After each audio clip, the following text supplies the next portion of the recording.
Assalamualaikum warahmatullahi wabarakatuh. Apa khabar anda semua pada hari ini? KSM harapkan kita semua gembira dan ceria di samping keluarga tercinta. Okey, macam biasalah. Kita mulakan dengan bacaan doa dulu. وجعلنا من بين أيديهم سدا ومن خلفهم سدا فأغشيناهم فهم لا يبصرون. Baiklah. Tak nak buang-buang masa lagi. Jom kita mulakan dengan kisah yang pertama ni.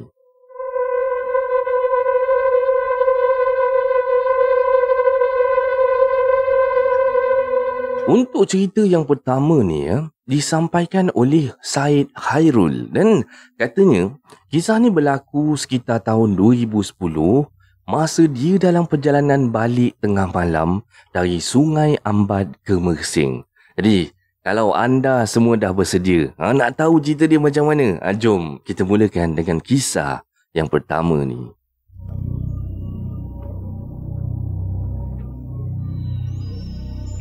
Assalamualaikum dan selamat sejahtera semua. Waalaikumsalam warahmatullahi wabarakatuh. Hari ni saya nak kongsi satu cerita seram, suam-suam kuku ajalah. Tapi cukuplah buat bulu roma naik sikit. Okay. Cerita ni berlaku sekitar tahun 2010 tau. Dan kisah bermula bila saya habis tugasan malam dekat Sungai Ambat. Masa tu lebih kurang jam 12.30 malam bang. Lepas dah selesai tugas, saya pun macam biasalah. Saya balik rumah, mandi, siap-siap lah. Dalam pukul 12.30 malam, saya pun gerak naik motor wave yang lampu dia jenis bergegar-gegar tu kan. Dan laluan daripada Sungai Ambat nak ke Mersing ni bang, memang gelap gelita tau.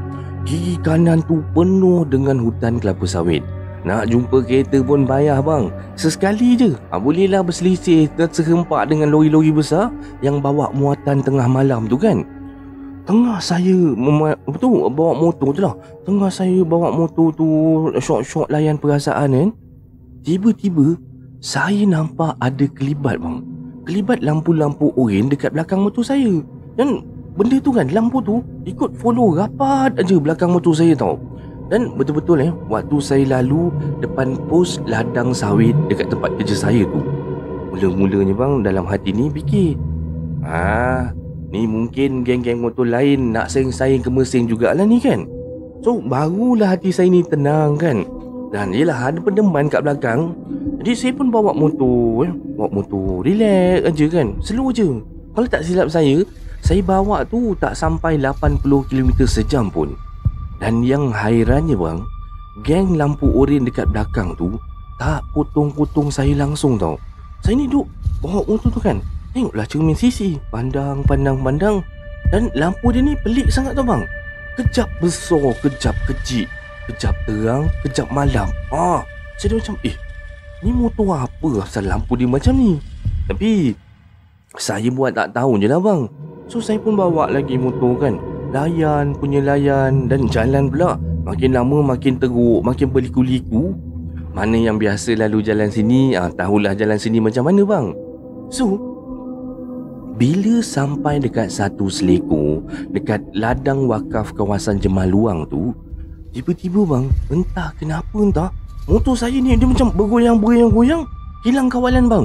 Dan saya dah hampir-hampir nak terbabas pergi ke tepi jalan tau. Saya terus apa lagi, tekan brek lah. Dan berhenti kejap kat tepi jalan, cuba nak tenangkan diri bang. Dan masa tu jugalah bila saya toleh belakang, tengok tak ada siapa, tak ada apa bang. Tak ada bunyi enjin, tak ada lampu dah. Gelap, sunyi, sepi. Dan masa ni saya dah tak nampak kelibat lampu-lampu oren tadi tu. Terus saya teringat balik. Geng motor tadi tu betul ke diorang ni budak-budak motor ke penanggal?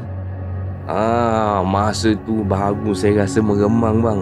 Yelah, mungkin berbola api tu pun terkejut tengok saya ni dah nak terbabas kan. Dan mungkin dia pun fikir, alamak kan, nanti kalau mamat ni jatuh, jenuh pula aku nak bayar nanti. Itulah dia kan. Jadi masa tu saya pun duduklah dekat situ sekejap, tenangkan dan orang kata tenangkan diri kan. Nak patah balik ke Sungai Ambat, takut pula terserempak dengan berbola api tu lagi. Duk tunggu kat tengah jalan ke apa kan, buat lahir aja nanti. Dan akhirnya saya ambil keputusan untuk teruskan perjalanan bang. Dalam gelap, dalam sunyi, saya tawakal je bang masa ni. Takut tu memang takut lah, tapi nak patah balik rasa macam tak selamat aja kan. Jadi saya teruskan je lah. Saya teruskan perjalanan saya. Saya terus start motor, terus pepah motor saya ni. Pepah sampailah dekat Bandar Mesing tau. Dan Alhamdulillah walaupun hati ni dah separuh keras, separuh kecut, saya sampai juga dekat rumah bujang dekat Bukit Cantik tu. Dan itulah bang, kisah saya ni memanglah tak seram sangat, tapi pada saya yang alami benda ni seorang-seorang, meremang juga bulu roma. Dan itulah dia kisah yang pertama ni. Jangan sangka apa yang kita nampak tu semuanya manusia tau. Jadi korang ni berhati-hatilah bila jalan dekat tempat-tempat yang kita tahu banyak cerita-ceritanya. Sekian. Dan ini adalah kisah seram Malaysia yang pertama untuk hari ni. Macam mana anda rasa dengan kisah yang pertama ni? Kisah pasal balik kerja, nak balik ke rumah bujang lah. Kemudiannya terserempak dengan lampu-lampu yang pelik, yang aneh. Bila dia nak aksiden je, hilang dah lampunya tu. Tak tahulah apa benda yang dia jumpa masa tu agaknya ya. Okey. Pada sahabat-sahabat yang ada kisah seram, yang ada kisah-kisah menarik, mohon sharekan pada abang. Nanti kita boleh ceritakan dekat sini. Okey, baiklah. Tak nak buang-buang masa lagi. Jom kita teruskan dengan kisah yang kedua.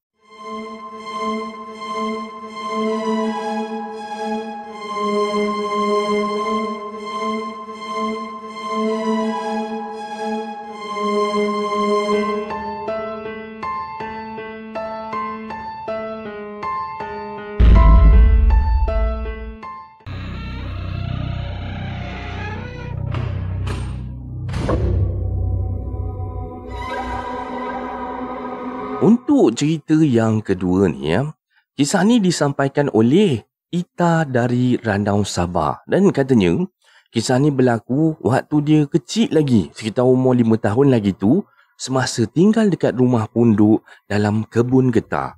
Nak tahu cerita dia macam mana? Jom kita mulakan dengan kisah yang kedua.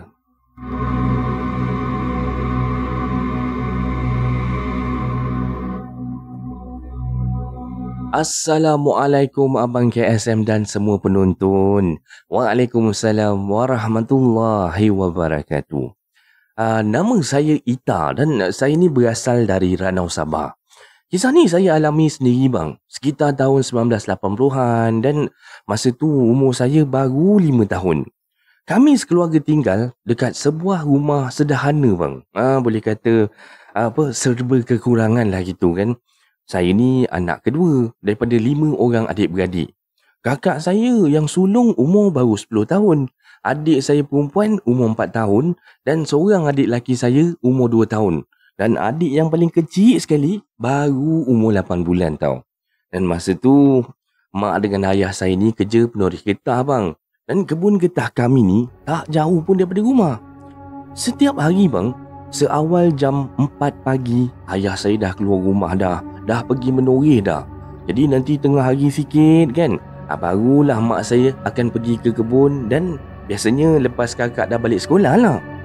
Selalunya bang, masa ibu saya nak pergi ke kebun tu kan, ibu saya akan siapkan banyak macam-macam bekal lah, yang cukup untuk kita orang makan ramai-ramai dekat pondok kami kat dalam kebun tu. Masa tu kan bang, hidup keluarga kami ni agak susah lah kan? Tapi walaupun hidup susah, makan nasi dengan ikan masin pun dah rasa nikmat sangat bagi saya. Dan kakak pula selalunya dia akan tinggal kat rumah bang. Dia akan jaga adik-adik kat rumah. Kakak saya memang tak ikut lah. Biasanya ibu saya ni bila sampai je dekat pondok, dia akan pesan kat saya siap-siap. Kita jangan sentuh makanan tu tau. Tunggu dulu. Nanti ibu dah panggil ayah nanti, baru kita makan sama-sama. Dan macam tu lah bang, itulah yang mak saya selalu pesan kat saya. Dekat pondok tu bang, ada satu anak sungai tau. Dan dekat situlah tempat saya ni berkubang, tempat saya mandi-manda, tangkap anak-anak ikan, tangkap udang. Ketang pun ada kat situ tau bang. Dan satu hari tu, entah macam mana entah, masa saya tengah main dekat sungai tu lah, saya galit sangat kan, main-main tangkap ikan lah, tangkap itulah, tangkap ini, sampai kan dah tak sedarkan masa dah. Dan saya rasa kan, macam dah lama sangat saya main tu, perut pun dah mula rasa lapar. Tapi saya pelik, kenapa ibu dengan ayah aku ni lambat sangat ni? Dah lapar kan, kita pun naiklah ke darat, lari balik ke pondok sambil jerit.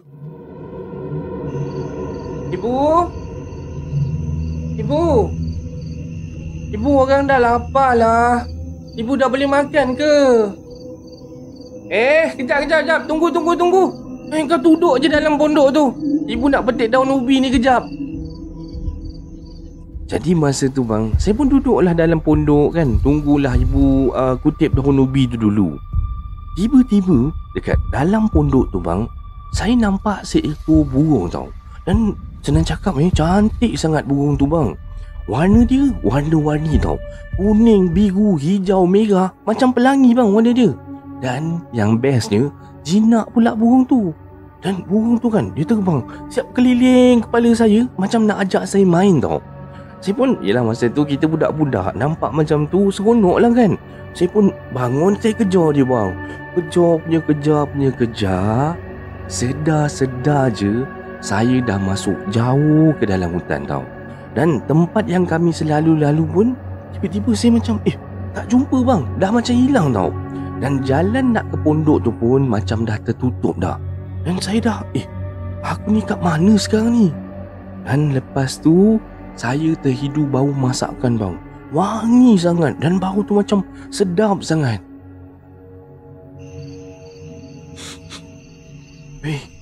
Wanginya. Siapa pula yang masak ke dalam hutan ni? Masa tu saya ni duk tercari-cari juga daripada mana datang bau tu. Sampailah saya dekat dengan satu semak dan tepi jurang yang memang dalam sangat tau bang, jurang tu. Dan saya memang tahu tempat tu, sebab kami memang selalu lalu situ kalau nak pergi ke kebun. Dan dekat bawah jurang tu ada sungai besar tau. Ayah selalu pesan, jangan main dekat situ, bahaya kata dia. Tapi bau tu bang, tak boleh tahan saya bang. Memang sedap sangat kan. Kita pula memang perut tengah lapar. Dan masa itulah saya dengar satu bisikan. Lompat. Ada makanan kat situ. Ada coklat, ada gula-gula, ada kek. Semua yang kau nak, semua ada. Lompat. Baru je kaki saya ni nak melangkah, tiba-tiba saya dengar suara ibu panggil saya daripada jauh. Tita, balik nak, mari makanlah. Engkau kat mana tu? Dan masa tu bang, saya terus macam saya terus tersentak tau bang. Saya lari terus sekuat hati balik ke pondok. Sampai-sampai je saya tengok ibu tengah siapkan makanan, ayah pula tengah basuh tangan dekat anak sungai. Saya punyalah takut masa tu bang. Tak tahulah apa jadi kalau saya ikut suara yang saya dengar tu. Menangis-nangis bang saya peluk ibu masa tu. Kamu ni kenapa ni tak? Kenapa? Apa yang tak kena? Ibu, orang takut. Dan masa tu saya tak cerita panjang lah. Saya tak cerita pun yang saya dengar tu, takut nanti kena marah pula dengan ibu kan. Kan kita main dekat tepi jurang tu, tak pasal-pasal aja karang. Jadi saya tak cerita, dan macam tu je lah cerita tu habis macam tu je. Dan makan. Lepas makan tu, ayah dengan ibu saya ni sambung kerja balik giling getah tau. saya macam biasalah, pergi lagi keluar main air dekat sungai tu lagi tau. Dan sebelum ibu pergi tu, ibu dah pesan, kita, kau nak main sungai tu main lah, tapi jangan pergi jauh macam tadi tau. Jangan masuk hutan lagi, bahayalah, ada harimau nanti. Dan masa ibu pesan tu bang, saya layankan lah, saya iyakan je lah. Tapi biasalah, budak-budak kan, kejap je dah main tu karang, lupalah kan. Masa saya tengah seronok-seronok main sungai tu, tiba-tiba saya dengar macam bunyi siulan tau. Macam tu lah kan, Abang SM tak pandai nak buat siulan ni yang macam memanggil-manggil saya gitu.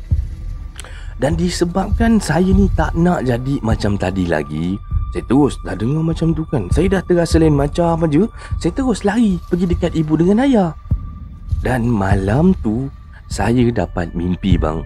Ada seorang perempuan, rambut panjang, pakai baju putih. Dia macam lambai-lambai dekat saya tau. Dan masa dalam mimpi saya tu, saya ada dekat kebun. Dan perempuan tu pula berdiri betul-betul dekat sebelah pondok kami. Jadi masa tu kan, saya tak tahulah kenapa saya boleh macam terikut tau. Saya boleh jalan pergi ke arah perempuan tu. Dan perempuan tu dia pegang tangan saya, dia pimpin tangan saya kan, dia bawa saya berjalan masuk dalam hutan. Dan saya yang peliknya, saya boleh ikut aja tau. Perempuan tu bang, saya nak gambarkan dia, bau dia lah bang. Bau dia tu memang wangi sangat, macam bau bunga cempaka tau. Dan rambut dia panjang sampai ke tumit tau. Dan nasib baiklah masa dia nak bawa saya tu, tengah kita orang berjalan, rambut dia yang panjang tu tersangkut dekat akar pokok rumbia. Dan masa itulah saya dengar suara ibu panggil saya. Ita, Ita, Ita, bangun. Dah pagi dah ni. Terus saya terjaga bang. Dan pagi tu macam biasalah, saya ikut ibu pergi kebun. Masa kami berjalan kat dalam hutan tu, saya nampak pokok rumbia sebiji bang. Sebiji sama macam dalam mimpi saya semalam tau. Dan bila saya jalan situ betul-betul kan, saya perhatikan aja pokok tu. Saya tengok bang, meremang bulu roma saya bang. Sebab saya nampak ada rambut panjang yang tersangkut dekat situ.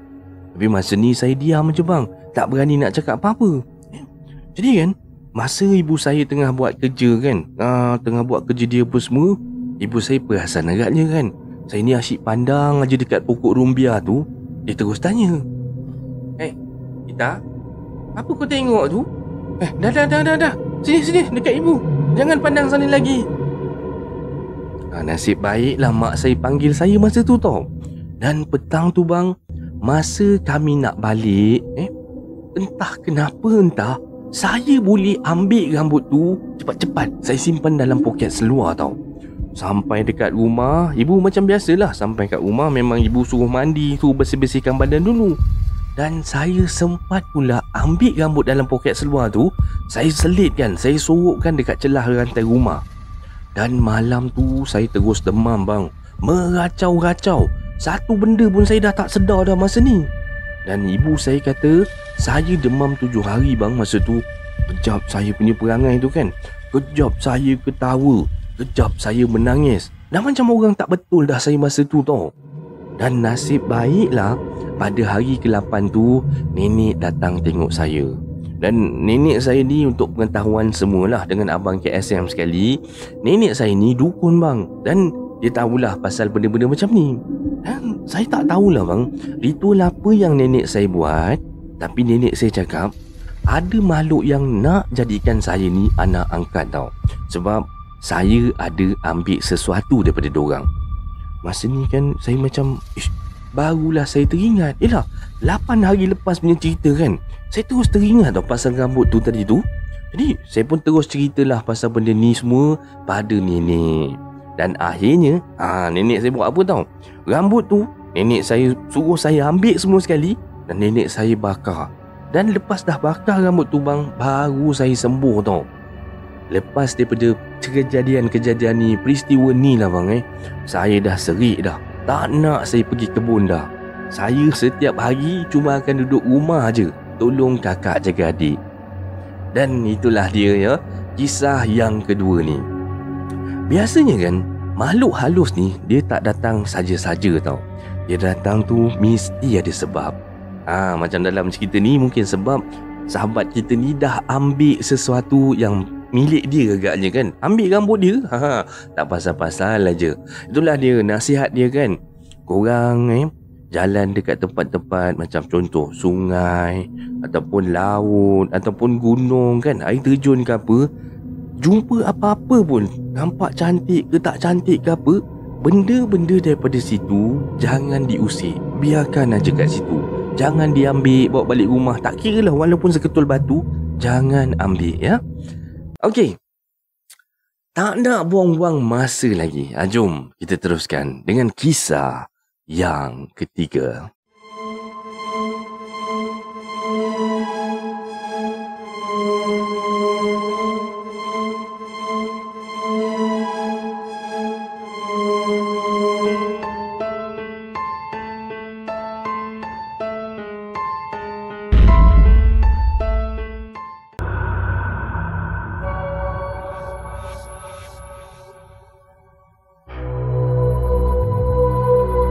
Untuk cerita yang ketiga ni ya.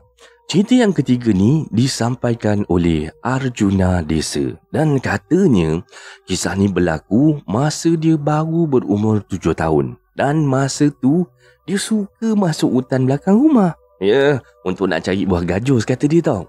Tapi satu hari tu ada sesuatu yang jadi. Nak tahu apa yang jadi? Dan kalau anda semua dah bersedia, jom kita mulakan dengan kisah yang ketiga ni.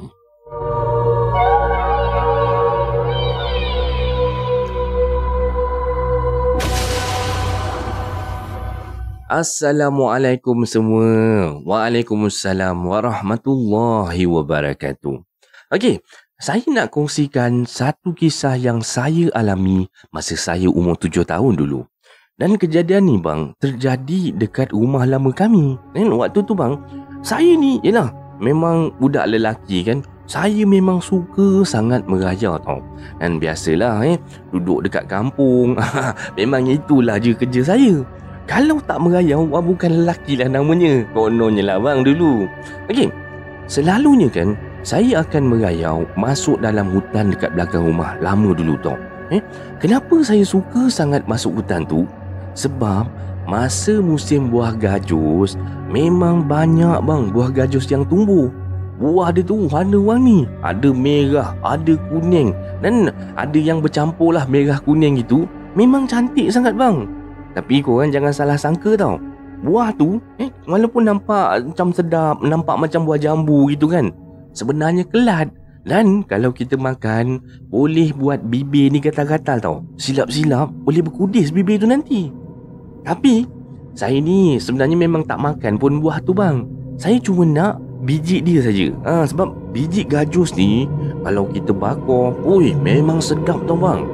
Okey, biasanya kan saya akan masuk hutan dengan adik perempuan saya bang. Tapi pada satu hari tu, adik saya tak nak ikut sebab dia tak sihat kan.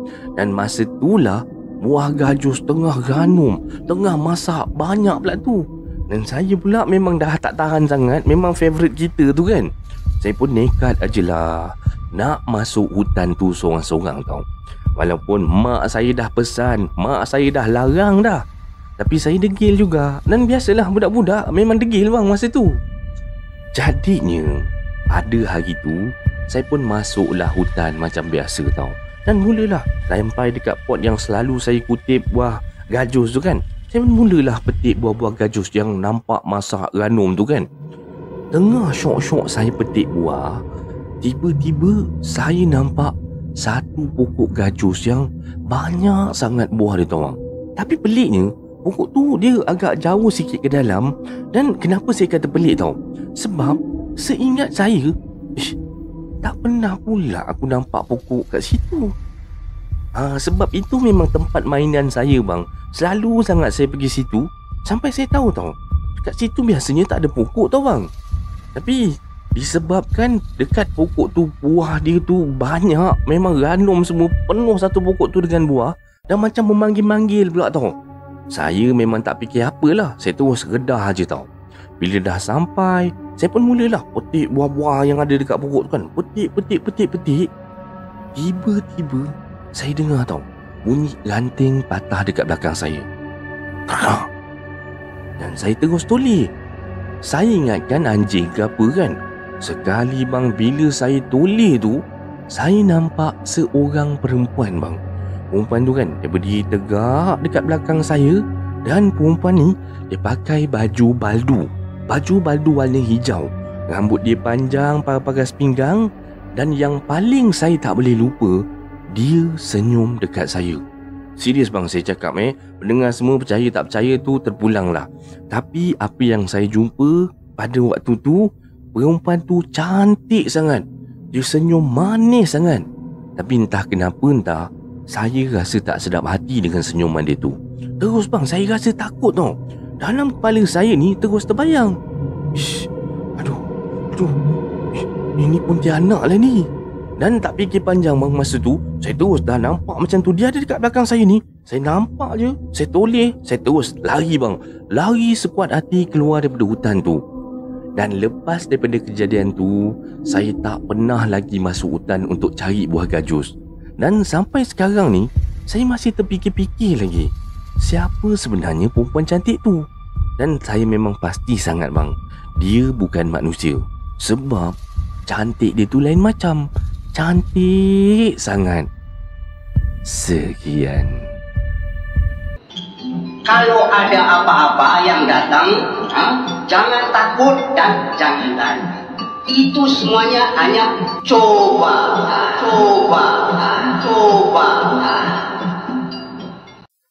Dan ini adalah kisah seram Malaysia yang terakhir pada hari ini. Semoga anda semua terhibur dengan kisah-kisah yang Abang KSM sampaikan. Baiklah, Abang KSM nak minta ampun, nak minta maaf kalau tadi tu Abang ada tersilap kata ataupun ada terkasar bahasa. Harap sahabat semua dapat maafkan Abang. Mana yang belum like, mana yang belum subscribe, mana yang rajin sikit tu, mohonlah tolonglah sharekan video ni pada kawan-kawan. Lagi banyak orang dengar, lagi banyak cerita yang KSM dapat, lagi menariklah jadi kisah ni nanti kan. Jomlah support channel KSM. Kita kan geng. So, dengan ini berakhirlah sudah kisah seram Malaysia untuk hari ini. Jumpa lagi esok pukul 4 petang, insya-Allah. Terima kasih semua. Assalamualaikum.